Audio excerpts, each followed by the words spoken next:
Assalamualaikum warahmatullahi wabarakatuh.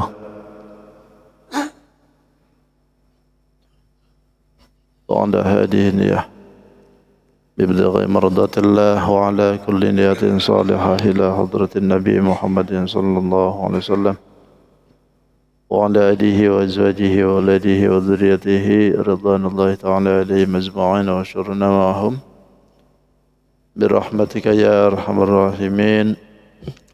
ثم إلى حضرة جميل الشيخ جلال المحل وإلى الشيخ جلال السجد وإلى حضرة الشيخ أحمد بن محمد الصاوي المالك وإلى حضرة الشيخ وإلى حضرة الشيخ جيسان بن الصمد وإلى يا عبد الله نقول نور إلى حضرة الشيخ يا جميع المشايخ الفاتحة. بسم الله الرحمن الرحيم. الحمد لله رب العالمين الرحمن الرحيم مالك يوم الدين إياك نعبد وإياك نستعين اهدنا الصراط المستقيم صراط الذين أنعمت عليهم غير المغضوب عليهم ولا الضالين رب اغفر لنا ولوالدينا آمين. بسم الله الرحمن الرحيم. الحمد لله رب العالمين الحمد لله الذي هدانا لكتابه وفضلنا على سائر الأمر وأكرم أحبابه حمدا يستجلب المرغوب من رضائه ويجعلنا من الشاكرين لنعمائه والعارفين لأوليائه. وصلى الله على رسول الله رسوله المصطفى ونبيه المجتبى وعلى آله وأصحابه وأسرة الطيبين وعلى آله وأمته أجمعين. قال رب اشرح لي صدري ويسر لي أمري واحلل عقدة من لساني يفقهوا قولي. سبحانك لا علم لنا إلا ما علمتنا إنك أنت العليم الحكيم ولا حول ولا قوة إلا بالله العلي العظيم. وقد قال الله تعالى في كتابه الكريم سورة النساء 6.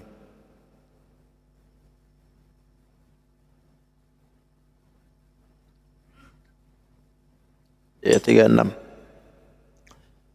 أعوذ بالله من الشيطان الرجيم بسم الله الرحمن الرحيم واعبدوا الله ولا تشركوا به شيئا وبالوالدين إحسانا وبذي القربى واليتامى والمساكين والجار ذي القربى والجار الجنب والصاحب بالجنب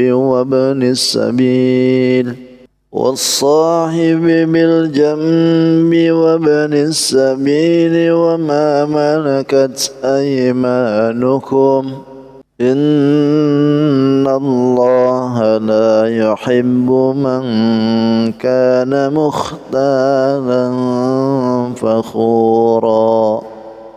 الذين يبخلون ويأمرون الناس بالبخل ويكتمون ما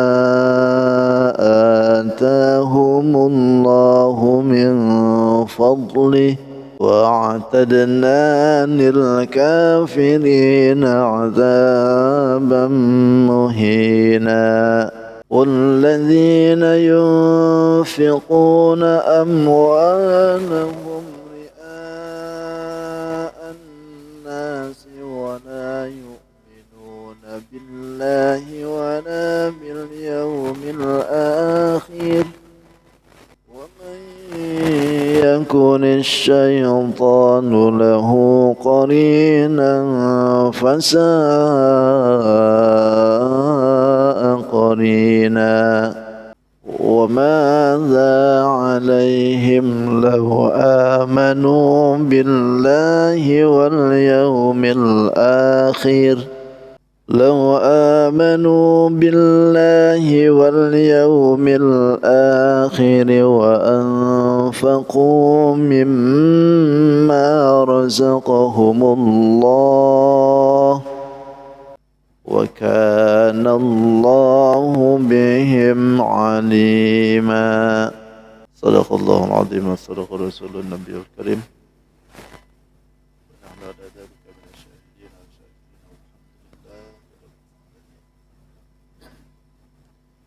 Hadratul Mukarramin wal Mukarramat, Rasulullah, para tokoh jamaah, Bapak Ibu yang sama hadir, yang saya hormati dan insyaallah semua yang hadir dimuliakan oleh Allah Subhanahu wa taala. Tidak hentinya kita bersyukur atas karunia yang diberikan oleh Allah di subuh ini. Kita masih diberikan kesempatan oleh Allah untuk istiqomah. Terlebih bisa melaksanakan kajian kembali selepas salat subuh yang berjamaah. Semoga apa yang kita lakukan senantiasa mendapatkan ridha dari Allah Subhanahu wa taala dan amalan kita diterima, semua amalan kita disahkan dan semua aktivitas ibadah kita yang wajib, yang sunnah, infak dan sebagainya semua mendapatkan karunia ridha dari Allah Subhanahu wa taala. Amin ya rabbal alamin. Salawat dan salam tidak hentinya pula terlimpah dan tercurah kepada junjungan alam Sayyidul Mustafa wal Murtada Nabi besar Muhammadin sallallahu alaihi wasallam. Tidak lupa pada keluarganya, para sahabat, tabi'in, para tabi'in sampai kepada kita tentunya yang mudahan kita pun khusus berkumpul di tempat ini insyaallah kita semua diaku sebagai umatnya. Amin ya rabbal alamin. Bapak Ibu yang dirahmati Allah, tidak terasa kita sudah memasuki bulan Dzulhijjah di hari yang keempat ini. Alhamdulillah, berarti tinggal menunggu waktu kita akan memasuki lebaran haji. Dan insyaallah menurut catatan perkiraan kita di hari Jumat ya. Hari Jumat pada hajinya. Berarti hajinya bukan haji akbar ini. Karena wukufnya tak hari Kamis. Jadi kalau haji akbar itu wukufnya hari Jumat. Itu disebut haji akbar. Dan alhamdulillah kita ada beberapa orang juga yang berangkat ya. Kita doakan mudah-mudahan wabil khusus pada Ananda Safira ya, anaknya ketua kita Pak Lutfi malam kemarin sudah berangkat ke Makkah. Kita doakan mudah-mudahan beliau dalam sehat walafiat karena beliau kami tugaskan di travel saya itu sebagai medis. Ada 3 orang yang ditugaskan untuk menangani masalah jamaah yang berkenaan dengan kesehatan. Jadi beliau diberikan kesempatan oleh Allah bisa ibadah, ya bisa sekaligus mengabdikan dengan jamaah. Ini pengalaman yang luar biasa ya. Kita doakan mudah-mudahan sehat selalu, lancar semua aktivitas yang mudah-mudahan diberikan kemudahan oleh Allah Subhanahu wa taala dan semua jamaah yang berangkat terutama terlebih dari Pat Indah travel saya ada sekitar kurang lebih 200-an. Mudah-mudahan semua yang diberikan kelancaran oleh Allah Subhanahu wa taala.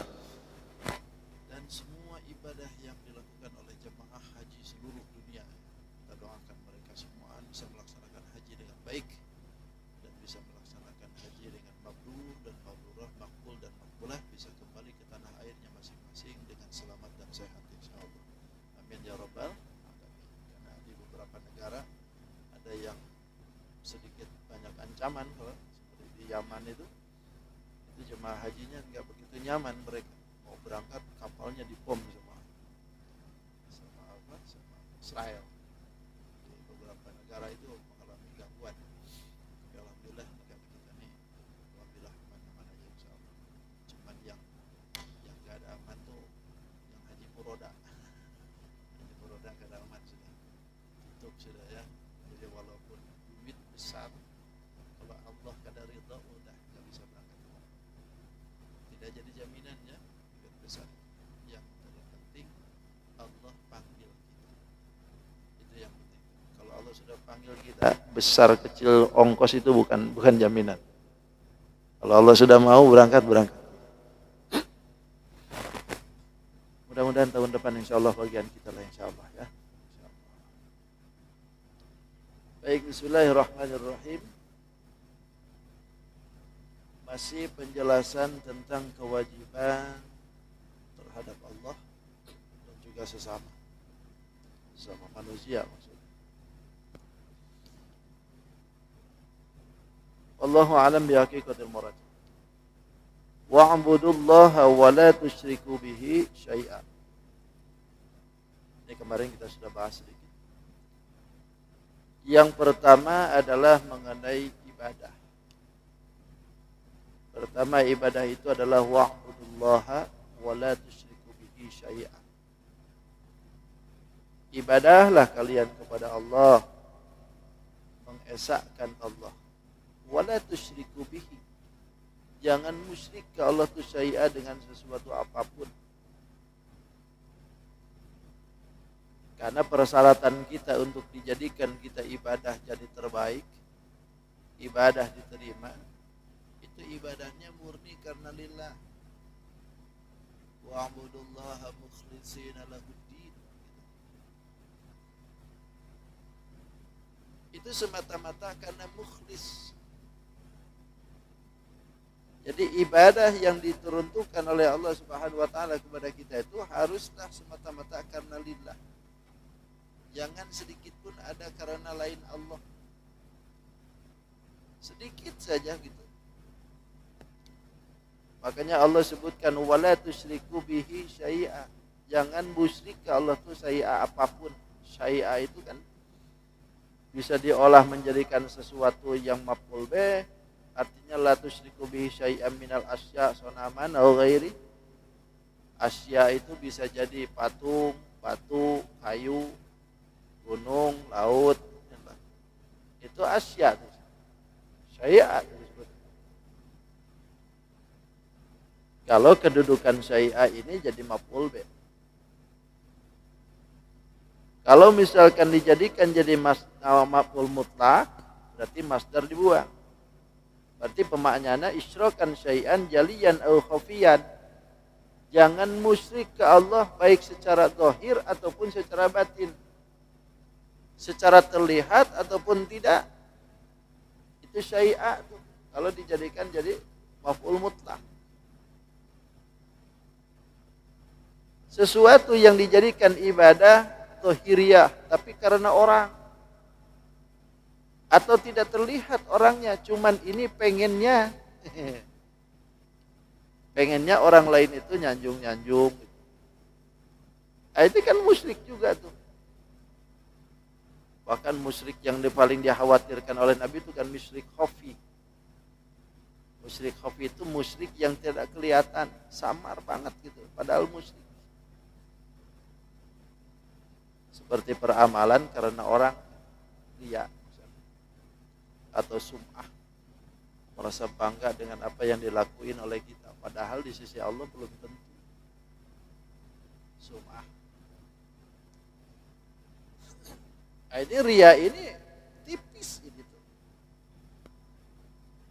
Perbuatan-perbuatan yang membuat kita rusak peramalan tapi nggak kelihatan gitu. Ya Allah. Makanya ahli ma'rifat itu kalau sudah ibadah ke Allah tuh kadang melihat lagi urusan dohir sudah. Kadang-kadang gak ngurusin lagi urusan dohir. Pak. Kalau dikiran kadang bertasbih lagi sudah. Kita ini kadang-kadang masih bangga dengan dikiran tasbihan kita. Padahal tasbihan terbatas 33 aja. Beres 33 selesai.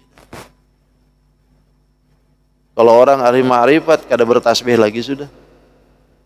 Gak kelihatan tapi zikirnya terus-terusan. Kita yang bertasbih kadang-kadang masih bangga dengan yang bertasbih padahal masih dihitung. Tasbihannya masih kehitungan gitu. Masih nengok-nengok angka lagi udah berapa ya tasbihan itu. Dia tengok tasbih digital ada angkanya tuh kan. Udah berapa ya? Oh udah 1000, udah cukup lah. Cukup 1000 sudah. Nah itu bagian kemurnian ibadah tuh. Aduh ya Allah susahnya. Kadang-kadang ibadah kita itu masih nengok gaya kadang-kadang. Ini masalah khafi nih. Kalau datang ke masjid, liatin gaya dulu. Wah, ini baju dengan celana nggak matching nih. Jangan-jangan nanti kalau nggak matching diomongin orang. Nah, lihat gaya tuh gitu nih bedah. Sampai nana nenek gitu. Kalau ahli ma'rifat, boys, nggak lihat lagi itu dah. Yang penting bersih, suci, udah ibadah. Gak nengok lagi peci mereng, peci lurus. Ahli ma'rifat itu macam itu. Saya teringat ada Kiai Haji Zain Abdul Somad dulu. Pas waktu itu dikunjungin sama Pak Harto almarhum. Datang ke situ. Begitu ke situ tuh pas mau sholat duhur, diajaklah sholat duhur di masjid. Begitu mau sholat masjid, kan pakai atribut kebesaran presiden nih ceritanya waktu itu.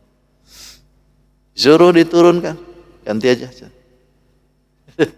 Suruh diganti lencana presiden itu semua, ganti baju biasa. Diganti baju biasa tuh. Baju presiden turunkan.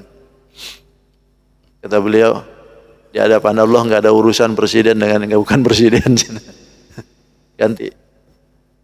Sampai berani gitu tuh ulama dulu tuh. Ulama sekarang wes mana ada yang berani.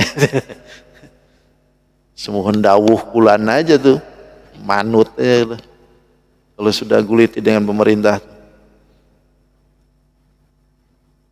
Saking apanya itu? Saking meluruskan akidah supaya presiden ini selamat gitu. Supaya jangan ibadah itu merasa bahwa saya presiden, Allahu Akbar harus paling depan lagi itu.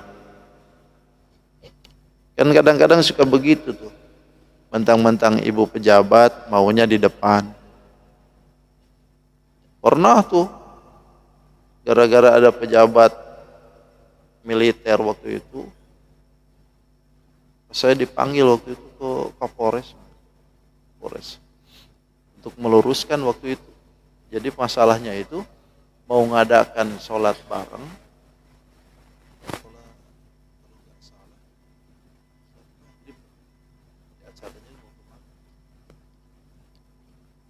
sebab di situ ada ibu negara, ibu Kapolri. Kalau waktu itu jadi diposisikan ibu Kapolri itu supaya di depan sopnya, karena menghormati ibu Kapolri supaya sejajar dengan Pak Kapolri. Terus yang kedua untuk menjaga keamanan, jadi ditaruhlah di tengah ibu Kapolri ini di tengah, kanan kirinya laki-laki semua. Nah, yang lainnya protes, tidak bisa begitu. Ini bukan urusan negara, ini urusan ibadah. Wah, di Kapolres ini rame itu, teleponlah ulun. Babinsa tuh ngelepon, Ustaz, bismillah kemari. Main ke Kapolres. Wah, jadi urusan gede kata saya nih. Yang beginian aja dia urusan gede. Enggak, ini masalahnya harus lurus nih orang-orang nih. Gak percaya kalau saya ngomong. Sudah sana apa masalahnya gini-gini. Kata saya ini bukan urusan Kapolri, bukan urusan negara, ini urusan Allah. Kalau urusan sab-sab macam begini, kata saya tidak bisa macam begini. Tapi kalau mau, udah sebelah sana aja. Sebelah sana perempuan, sebelah sini laki. Walaupun sejajar gak masalah, karena beda sop. Kalau ditaruh di tengah, tidak bisa macam begitu. Di tengah perempuan, dilingkung sama laki-laki, tidak bisa. Ini yang belakang perempuan yang jadi masalah. Jadi jangan dilihatin mentang-mentang ibu Kapolri ini. Itu urusannya, itu masalahnya. Oh gitu ya, ya sudah kalau begitu. Kami siapa? Ini ya, manut. Ternyata Ustadz ada pengaruhnya juga. Gitu. Ini urusannya bukan masalah urusan itu. Ini jangan sesuatu itu dibandingkan dengan ini ibu negara, ini nggak bisa. Jadi musyrik itu khafi, nggak terlihat. Sesuatu yang dibanggakan dalam urusan duniawi dipakai untuk masalah akhirat, tidak bisa. murni karena lillah. Yang kedua, wabil walidaini ihsana. Wa ahsinu bil walidaini ihsan. Berbuatlah kebaikan dengan kedua orang tua. Setelah kita dilarang untuk beribadah kepada selain Allah Subhanahu wa taala, juga peringkat kedua, berbuat baik dengan orang tua. Ini berbuat baik dengan orang tua disebutkan oleh Allah kedua setelah wa'budullah. Apa ini masalahnya? Sampai dari wa'budullah lalu ke wabil walidaini ihsan. Ini menunjukkan isyarah li ta'kid. Artinya memberikan isyarah kekuatan hukum hak daripada keduanya.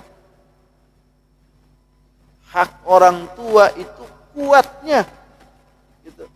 Sampai-sampai setelah beribadah ke Allah tuh langsung ke orang tua. Pertama untuk memberikan pesan begitu kuatnya hak kedua orang tua. Yang keduanya untuk memberikan pesan kepada takhwif an uqubahima. Artinya ancaman kalau durhaka kepada kedua orang tua ini. Karena setelah ibadah kita kepada Allah Subhanahu wa taala, Allah anjurkan berbuat baik dengan orang tua dulu. Sehebat-hebatnya kita sekarang, tetap kita ini punya orang tua yang harus kita hormati. Jangankan mukmin, kafir sekalipun tetap penghormatannya harus kan. Orang tua misalkan masih kafir, tetap aja penghormatan dunianya ya harus. Mendoakan hidayah nggak masalah. Yang jadi masalah tuh kalau sudah mati. Kalau sudah mati didoain oleh kita, Allahumma ighfir lahu warhamhu. Nah, itu nggak boleh. Tapi kalau urusan masih hidup, boleh.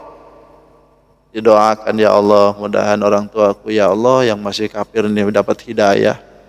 Sebagaimana aku dapat hidayah ya Allah. Terus dikasih. Kalau Allah mau, terbalik hatinya tuh. Jadi kita ini setelah kita ibadah ke Allah tuh ke orang tua tuh. Bahkan disebutkan wabil walidaini ihsan itu kan birrul walidain itu kan. Birrul walidain itu kan itu bahasa kebaikan itu. Kalau ihsan itu kan bagus. Tapi kalau birrun itu kumpulan kebaikan. Orang yang menghormati orang tua, yang mau manut dengan orang tua, itu kebaikannya banyak. Kumpul kebaikan tuh. Kemanapun kita pergi berziarah, kalau orang tua kita ini dilewat, gak ada guna. Kenapa? Karena wali yang sebenarnya itu. Wali yang paling hebat itu kan itu orang tua. Jangan dilihat, wah wali anu ini hebat karomahnya. Itu orang tua itu loh. Siapa yang mendoakan kita sebelum orang lain? Tidak ada yang mendoakan kita sebelum orang lain kecuali orang tua kita. Pertama kali orang tua kita ini diberikan amanah oleh Allah, hamil, ketahuan hamilnya, kan doa langsung orang tua tuh. Sambil ngelus-ngelus perutnya itu, ya Allah, panjangkan umurnya anakku ini. Bahagiakan dunianya, bahagiakan akhiratnya, banyakin rezekinya, luaskan rezekinya, jauhkan dari balaknya. Kan gitu tuh. Siapa yang doain duluan tuh? Orang tua. Tapi begitu sudah ke dunia dapat anugerah, pacarnya yang didahulukan. Terima kasih sayang sudah menemaniku seumur hidup. Bret. Itu anak yang durhaka itu orang tua tuh. Bayangkan bikin caption terima kasih sayang sudah menemaniku seumur hidup. Itu orang tua dikemanain itu. Harusnya dia mengatakan seperti itu tuh orang tuanya dulu tuh. Ini kadang-kadang seorang anak itu nggak pernah masang foto orang tua. Yang dipasang tuh pacarnya aja dah. Mending kalau pacar, kadang-kadang artis Korea yang dipasang. Emang manfaatnya apanya yang manfaatnya untuk dia? Orang Koreanya aja nggak kenal sama dia. Apa ini dipasang dipoto? Nggak puas dipoto, dipasang di kamarnya kalau. Tapi foto orang tuanya nggak ada satupun. Ya anak durhaka macam begini nih. Itu foto wali dipasang, foto orang tua nggak ada. Emang dia nggak apa-apa orang tua? Kecuali kalau orang tuanya nggak ada foto sama sekali. Oh, ngamuk tuh.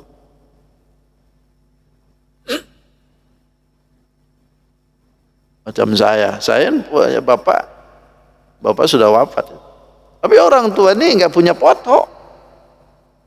Jadi saya kalang kabut fotonya itu kayak apa, nggak ada foto. Dulunya nggak pernah dipoto bapak itu. Jadi saya nggak tahu. Di rumah memang nggak ada foto. Atau ibu aja adanya. Bukan karena saya nggak mau masang foto orang tua, karena memang bapaknya nggak ada dulu fotonya. Saya ditinggalin kelas 4 SD.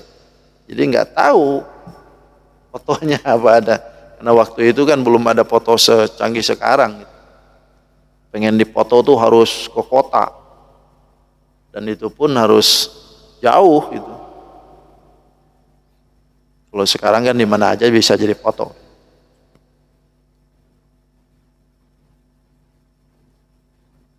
Halus itu ya orang tua tuh.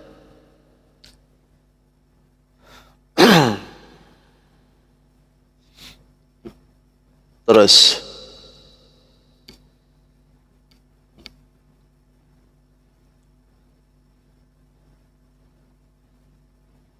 yang kedua, ini kan disebutkan oleh Allah tuh wabil walidaini ihsana. Kita mulai ini aja dulu.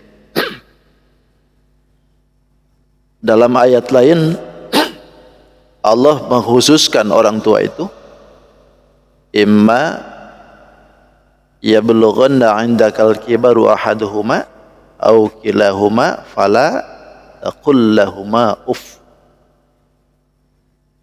Ketika orang tua kita sudah tua, keduanya sudah tidak lagi berfungsi, alat-alat komunikasi tidak berfungsi, semuaan sudah tua. Fala taqul lahumā uff. Jangan kau katakan kepada kedua orang tua itu uff. Uff itu bahasa sanggahan. Artinya kalau seandainya diartikan bahasa kita, uff itu adalah bahasa ah. Belikan mana minyak nak. Ah, apa ini?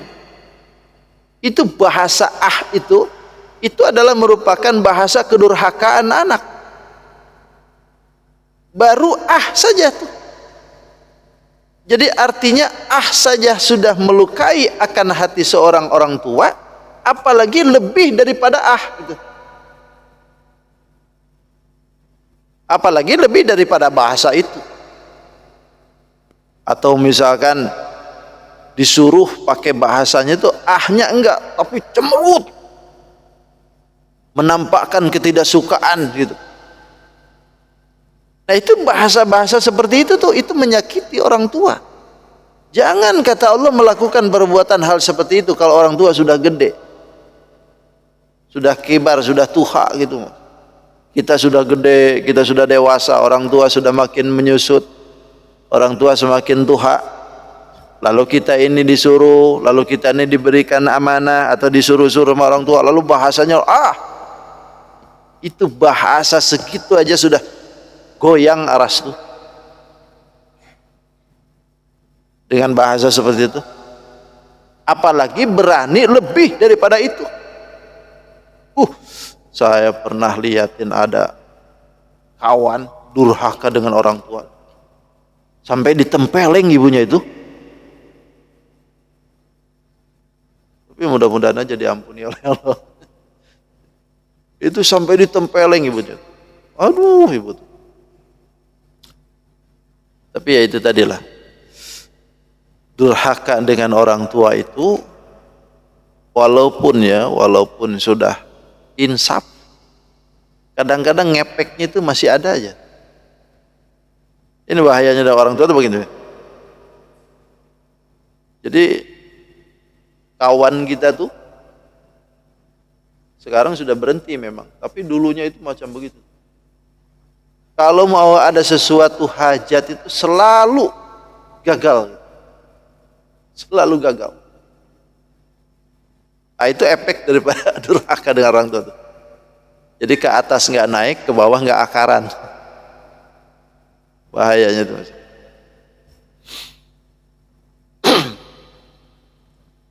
Makanya Allah tandingkan kan birrul walidain itu sampai ridallahi fi ridal walidain, sukhtullahi fi sukhtil walidain. Ridanya Allah ada di kedua orang tua. Kebencian Allah pun ada di kedua orang tua. Kenapa? Li'anna Allah ja'ala ar-ra'fatul qa'imatun fi qulubil walidain. Karena Allah telah menjadikan rasa sayang yang kokoh kepada hatinya orang tua itu terhadap anak. Rasa sayang yang sudah dikokohkan oleh Allah kepada hati kedua orang tua untuk anaknya itu sudah duluan diberikan oleh Allah kepada mereka. Sehingga haknya untuk orang tua itu, untuk anak itu kokoh, tidak bisa digoyang-goyang. Suami mungkin bisa jadi mantan suami, istri bisa jadi mungkin mantan istri. Tapi kalau anak, itu mantan anak saya, tidak bisa. Atau itu mantan ibu saya, itu mantan bapak saya, tidak bisa, nggak bisa mantan. Yang namanya sudah menjadi anak, seumur hidup tetap anak. Tuh.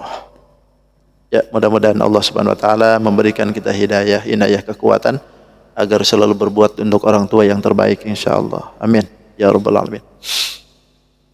Lalu yang ketiga, wabidil qurba, berbuat baik lagi sesama yang kita ini adalah bidil qurba, kerabat, keluarga nih. Jadi setelah Allah turun kedua orang tua, lalu kerabat. Allah berikan hal seperti ini supaya kita ini mengonsep dalam perilaku hidup tuh baik kita ini harus mana dulu yang dimulai gitu. Kalau kita mau ngasih itu ibaratnya ngasih mau kemana dulu yang harus dikasih tuh. Ini kan konsep aturan Allah yang diberikan kepada kita supaya kita ini memanage. Jangan sampai kita yang sono dikasih, yang di depan mata tidak pernah dikasih. Orang tua lain manut, orang tua lain baik, tapi dengan orang tua sendiri, alasan orang tua kita nggak ngerti. Emang seberapa ngerti orang tua orang lain? Orang tua kita lebih tahu daripada orang lain. Begitu juga dengan saudara, keluarga kita. Jangan yang bukan saudara kita sumbang, kita sambung. Sementara saudara kerabat kita yang ada talian dengan keluarga kita biarin. Ini kan keliru nih. Karena menyambungkan kita dengan saudara itu punya dua keuntungan. Kalaulah seandainya kita ini punya sedekah dikasihkan ke saudara dengan orang lain, itu beda. Kalau kita sedekah dengan orang lain, pahalanya cuma satu dari nilai sedekah saja. Tapi kalau menyambungkan kita sedekah dengan keluarga, itu pahalanya dua. Satu punya nilai pahala sedekah, yang kedua nilai silaturahmi. Makanya dalam hadis qudsi kan disebutkan, ar-rahimu mu'allakun bil arsh. Rahim itu digantungkan ke aras. Sehingga taqulu mengatakan itu rahim itu, ya Rabbi, wahai Tuhan, man wasolani fa'usaluhu wa man qata'ani faqta'uhu. Siapa yang menyambungkan aku, maka aku akan menyambung dia. Siapa yang memutuskan aku, maka aku pun akan memutuskan dia. Siapa? Rahim. Rahim itu sambungan persaudaraan. Yang ada sambungan kekerabatan. Makanya kan silaturahim. Ada silaturahim. Apa bedanya silaturahmi dengan silaturahim? Kalau silaturahim itu kan menyambung tali peranakan. Kalau silaturahmi menyambung tali persaudaraan.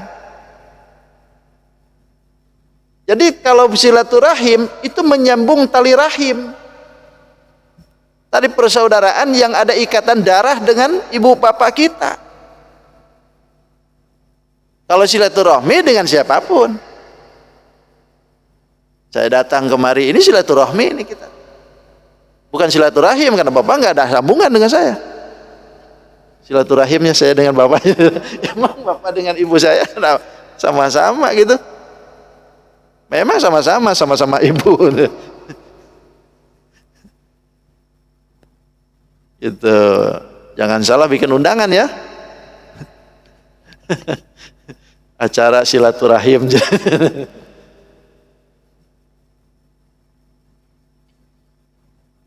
Itu. Jadi ada persaudaraan kita itu menyambungkan tali silaturahim itu ikatannya kuat. Makanya kalau seandainya kita ini punya saudara yang tidak mampu, ngasih apapun itu saudara dulu yang paling penting tuh. Bukan kita tidak peduli dengan urusan-urusan yang lain, tapi kalau saudara kita ini lebih parah, maka saudara kita itu lebih dominan dikasih. Gitu. Jangan rumah orang disambung, rumah saudara dibiarin gitu. Kan error ini kadang-kadang. Karena sering kejadian orang-orang kaya tuh kadang-kadang gitu tuh. Kalau ke orang lain, dermawan, giliran saudara aja ngomelan. Kalau minjam tuh, diceramahin dulu. Kalau mau minjam tuh diceramahin dulu. Ujung-ujungnya nggak jadi. Wabidil qurba. Lalu yang keempat wal yatama, baru yatim. Tuh. Walaupun yatim itu ada diberikan kemuliaan oleh Allah, tapi urusan dalam hal ini kerabat dulu baru yatim. Yatim doh. Wal yatama itu jamak dari yatimun. Yatim itu kan orang yang ditinggal mati bapak. Yatim kalau bahasa kita tuh. Kalau ditinggal yatim melulu, ini pembagian pembagian sedekah untuk anak yatim. Pas dilihatin anak 20 tahun, 30 tahun ini yatim. Nggak yatim lagi itu. Karena kalau yatim itu tidak dibatasi oleh Nabi dengan umur, kita juga yatiman semuanya. Ya kan? Udah punya cucu aja masih yatim itu. Jadi yatim itu kategorinya sampai balik. Setelah balik itu bukan yatim lagi dah. Udah dewasa dia. Wal yatama. Lalu kenapa yatim itu tidak dimasukkan dalam kategori asnaf zakat juga kan? Di dalam asnaf zakat yatim tidak dimasukkan. Kenapa? Karena tidak setiap yatim itu butuh. Ada yatim-yatim tertentu yang diberikan oleh Allah harta melimpah. Bapaknya bos minyak, mati dia. Yatimnya ini nggak bisa lagi disumbang macam begitu. Loh dia aja sudah banyak duitnya. Kayak yatimnya Muzdalifah tuh. Kan nggak bisa disumbang macam 2 kilo 3 kilo beras. Dia sudah tahu sudah duitnya triliunan macam begitu. Makanya yatim itu tidak dimasukkan dalam asnaf zakat. Karena ada yang bertanggung jawab. Kalau dia itu ditinggal harta oleh orang tuanya berarti hartanya yang digunakan. Kalau enggak ada berarti saudaranya, pamannya yang bertanggung jawab atau kakeknya yang bertanggung jawab. Masih ada di atas bertanggung jawab. Kalau tidak ada yang bertanggung jawab seorang pun berarti yang kaya-kaya orang sekitar di situ. Siapa yang harus dipertanggungjawabkan? Tidak disebutkan. Makanya dalam asnaf zakat itu enggak boleh ada nanti ada hak yatim nih. Mana ada asnaf zakat? Apalagi janda-janda. Gak ada juga janda. Itu nanti ada ke janda sekian persen, ke yatim sekian persen. Mana sana kata saya ini. Kecuali kalau yatim dengan janda ini termasuk orang fakir miskin atau orang-orang yang punya hutang, atau barangkali masih orangnya tergolong daripada orang yang baru masuk Islam, itu mu'alaf, baru kasih. Terus wal masakini, jamak dari miskin. Setelah itu baru miskin. Ini bagian dari nilai sedekah kan ini. Kebaikan setelah kita kedua orang tua, kerabat, baru yatim. Setelah itu baru miskin. Beda halnya dalam asnaf zakat. Kalau asnaf zakat miskin duluan. Itu. Karena memang sasarannya ke situ kalau asnaf zakat. Lah kalau ini kan tidak. Ini sedekah tatawu, artinya berbuat baik, nilainya sunnah gitu. Nah setelah kita anak yatim baru orang miskin. Kategori miskin itu kan kadang-kadang beda-beda. Ada yang menyebutkan miskin itu punya penghasilan tapi tidak cukup. Ada yang menyebutkan itu adalah kategori fakir. Kalau miskin itu enggak punya usaha, enggak punya penghasilan gitu. Ada juga miskin macam begitu. Jadi ujung-ujungnya fakir miskin itu hampir mirip-mirip aja dah. Itu. Mirip-mirip aja.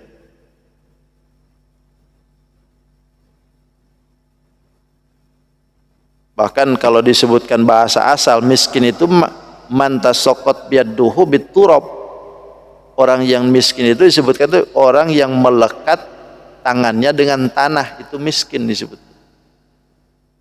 Artinya orang ini kotor, kumel, rumah tidak punya gitu, melekat dengan tanah, itu miskin disebut. Tapi kan sekarang ini susah, miskin-miskinnya kita kan kadang-kadang HP-nya iPhone. Susah dibilang miskin. Maka yang disebutkan miskin itu berarti yang termasuknya di dalam fakir itu dalam. Kalau disebutkan fakir belum tentu miskin. Tapi kalau disebutkan miskin pasti fakir. Itu masalahnya. Banyak agak-agak tipis lah. Lalu wal jari dzil qurba. Wal jari, jar itu adalah tetangga, al qurba yang dekat. Setelah orang miskin baru tetangga yang dekat. Atau tetangga yang ada pertalian darah gitu, termasuk di dalam kurba berarti ini. Ada yang menyebutkan awin nasab gitu, ada pertalian ke situ. Jar, tetangga. Jangan lupa tetangga kita setelah orang miskin di sekitar itu, tetangga yang lain pun juga sama. Ada hak untuk menjadikan diri kita baik dengan mereka. Bukan untuk disumbang ini kan kebaikan ceritanya ini. Nah ini hak tetangga itu kita harus tahu gitu. Karena di dalam tetangga itu disebutkan dalam hadis itu, wal jiranu salasatun, tetangga itu ada 3. Ada yang punya 3 hak, ada yang punya 2 hak, ada yang punya 1 hak. 1 hak itu kepada mereka tuh. Fajaru lahu salasatun, adapun pertama ada tetangga yang punya 3 hak. Hukukun, hakul jiwar, pertama adalah haknya sebagai tetangga. Yang kedua ada haknya sebagai kerabat. Yang ketiga ada hak sebagai Islam. Kalau tetangga kita muslim, itu tetangga tuh. Kategori tetangga itu kan kanan kiri depan belakang 40-40. Itu tetangga disebut. Jadi kalau tetangga kita itu yang di depan belakang kita itu punya 3-tiganya, itu harus dihormati oleh kita. Dan harus dijadikan amal kebaikan dari kita untuk mereka. 1 punya hak sebagai tetangga dengan kita. Yang kedua punya hak dia sebagai kerabat, apalagi punya hubungan kerabat kekeluargaan. Yang ketiga sebagai Islam. Itu punya 3 hak tuh yang begitu. Ada tetangga itu punya 2 hak. Pertama adalah sebagai hak sebagai tetangga, yang kedua hak sebagai Islam.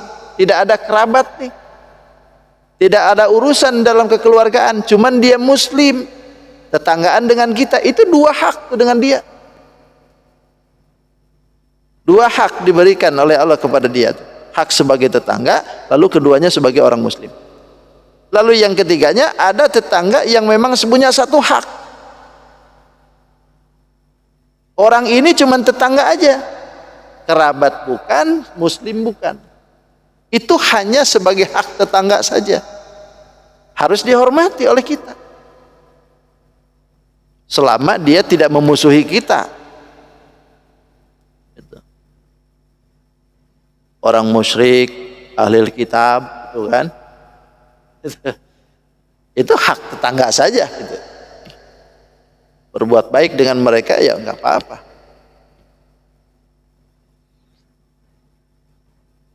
Terus mana lagi, wal jaril junubi, tetangga yang jauh. Tetangga yang jauh, tetangga yang tidak punya ada urusan nasab, jauh nih.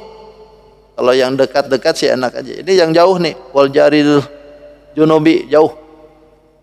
Wasahibi bil jambi, kemudian kepada teman sejawat. Teman sejawat itu ada yang menyebutkan teman seperjalanan, teman satu profesi, atau ada juga mufassirin yang menyebutkan bahwa yang dimaksudkan wasahibi bil jambi itu adalah istri. Karena teman terus-terusan kan itu.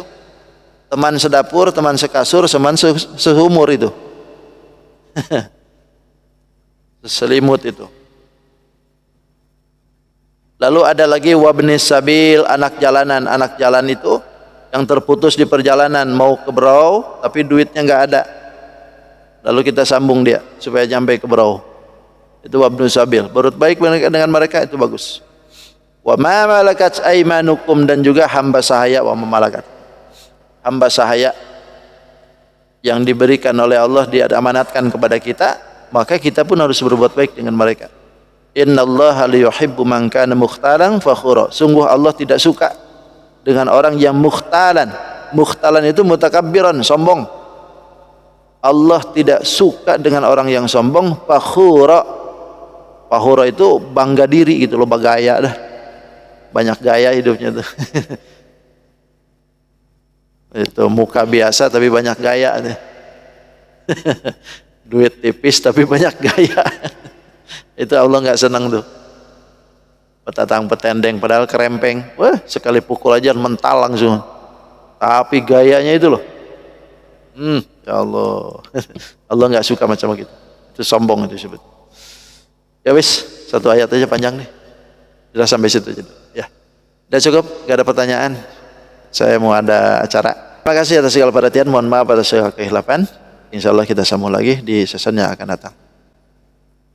Hadanallahu wa iyyakum ajma'in. Khudwah sapa wa anta maka. Assalamualaikum warahmatullahi wabarakatuh. Allahumma shalli wa sallim ala sayyidina Rasulillah ajma'in. Bismillahirrahmanirrahim. Wassalatu wassalamu ala asyrafil mursalin sayyidina wa lana Muhammadil amin. Allahumma rabbi anfa'na bima 'allamtana, rabbi 'allimna alladhi yanfa'una, rabbi faqihna wa faqih ahlana wa qurbati lana fi dinina. Tawassalna bi ta'alumin, tawassalna bi ta'limin. أن ترزقنا الواسع وأن ترزق الأمانة. ربنا آتنا في الدنيا حسنة وفي الآخرة حسنة وقنا عذاب النار. الحمد لله رب العالمين. تقبل الله منكم. سبحانك اللهم وبحمدك أشهد أن لا إله إلا أنت أستغفرك وأتوب إليك.